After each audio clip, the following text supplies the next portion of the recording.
Hello, folks. Welcome to our 5th edition Shadowrun game session.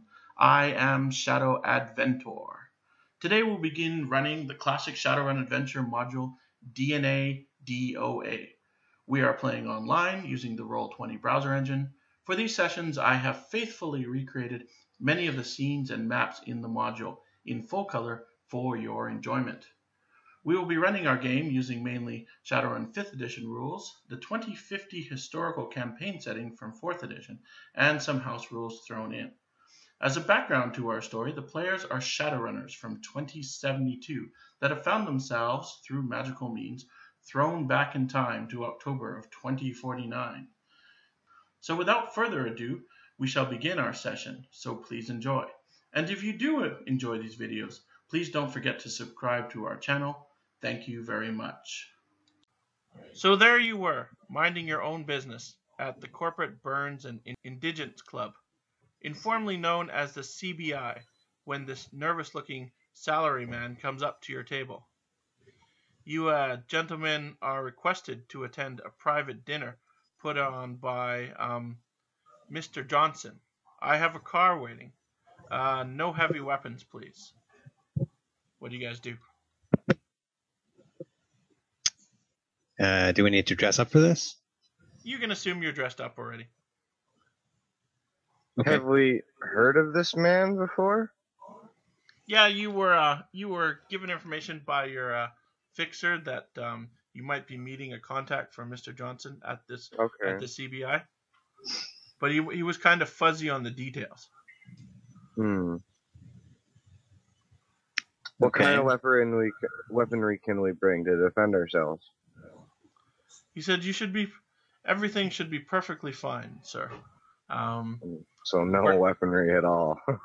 I'm going to take my. That would be preferable. I'm going to slip my Ares Crusader into my jacket just in case. Okay.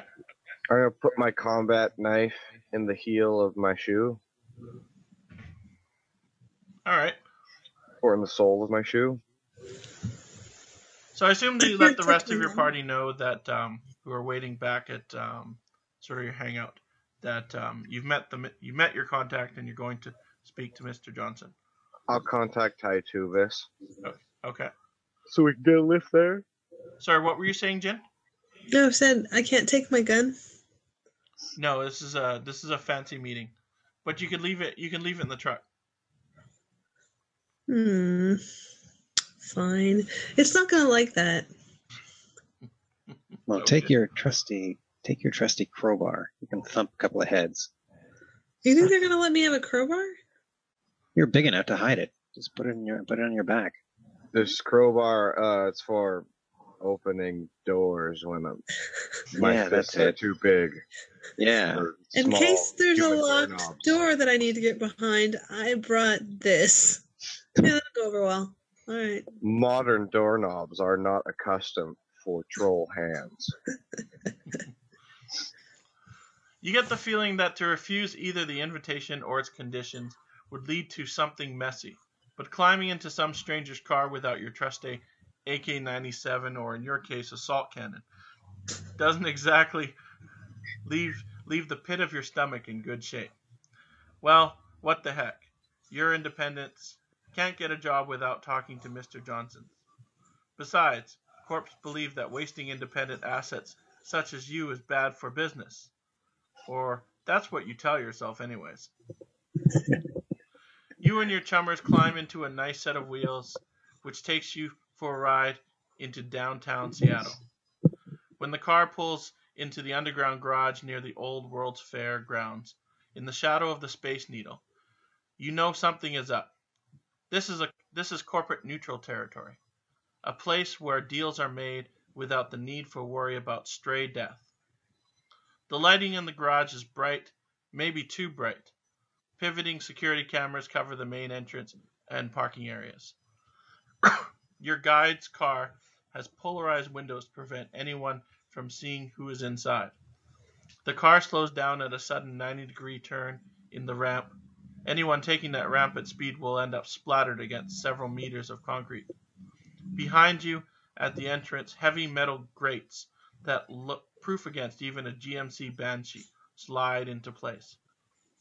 When the car finally stops, several electronic sensors extrude from the panels along the wall to examine the vehicle. Your driver codes in an electronic key and feeds it to one of the sensors. The security computers approve of the vehicle's ID, and you can almost hear the safeties being clicked back on the various weapons that must surely be covering all of you. Proceeding up a short ramp, the car pulls into an electric recharge slot next to a bank of elevators. Your guides instructs you to exit the vehicle and directs you to nearby lifts.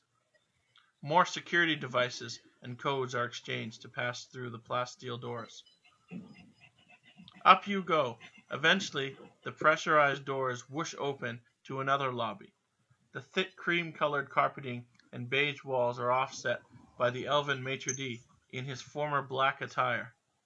You suddenly realize that this is one of the foyers to the Eye of the Needle restaurant, eatery of choice for high-powered mages everywhere. You guess that the elf's innocent-looking podium and light probably contain more electronics than a medium-sized office. The elf looks almost effeminate, but you can be sure that the hidden eyes watching you will not tolerate any violence. Your guide indicates that you should follow the elf into another lift with a silver and black door. He asks you to step through a weapons sensor. Who does? The maitre d'? The maitre d', yes, so he can scan all of you. Are we in the elevator right now? You're in like a foyer, which is like a room that you enter before you go to the restaurant, basically. But no elevator.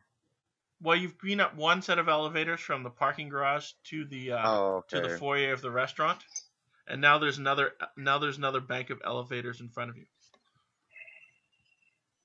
Okay, so I tell the maitre d' that I have a pistol to check. Okay, he's happy to take it from you. Basically, he provides you a tag. Yeah, he asks all of you for weapons and to go through the scanner. I say over to Jin, hey Jin, if things go sour, you don't need a cannon. Maybe you can borrow a table. Epic foreshadowing. I have a crowbar as my weapon. What does that say about me?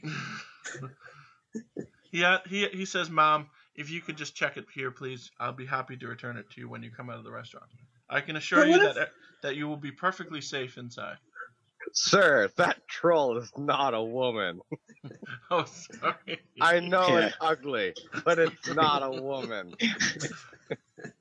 Oh, sorry, sir. Sometimes hard to tell with your kind. Don't worry, I'm laughing about it. Go ahead, throw madam. the crowbar Ladies first. See if he can catch it. Oh, I'm sorry if it hits him in the head. He says, I probably deserve that, as he moves over to pick it up. Anyways, he takes the rest of your the weapons off you, basically. Well, I walk through without saying anything. Okay. Just give me a sec.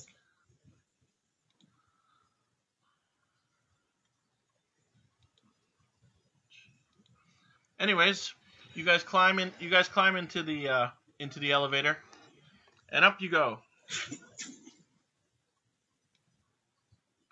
Okay. Thinking to myself, It's a fast elevator ride. I guess not everyone is currently here, so I'll knock off those who aren't. Yeah, James isn't here. But thinking to myself and to the group, man, things go sour. I really hope we don't have to start hucking chairs at people. What kind of Shadowrunners would we be? As you guys approach your stop, you can hear the crowd and the music. And then the elevator's doors open, revealing to you basically a very posh and very expensive looking restaurant. It's large. Even in the elevator, basically, you can see city lights glittering through the windows, which surround the restaurant a full 360 degrees. Beige and not beige, I guess burgundy and blue carpets, sort of emblazon the floor.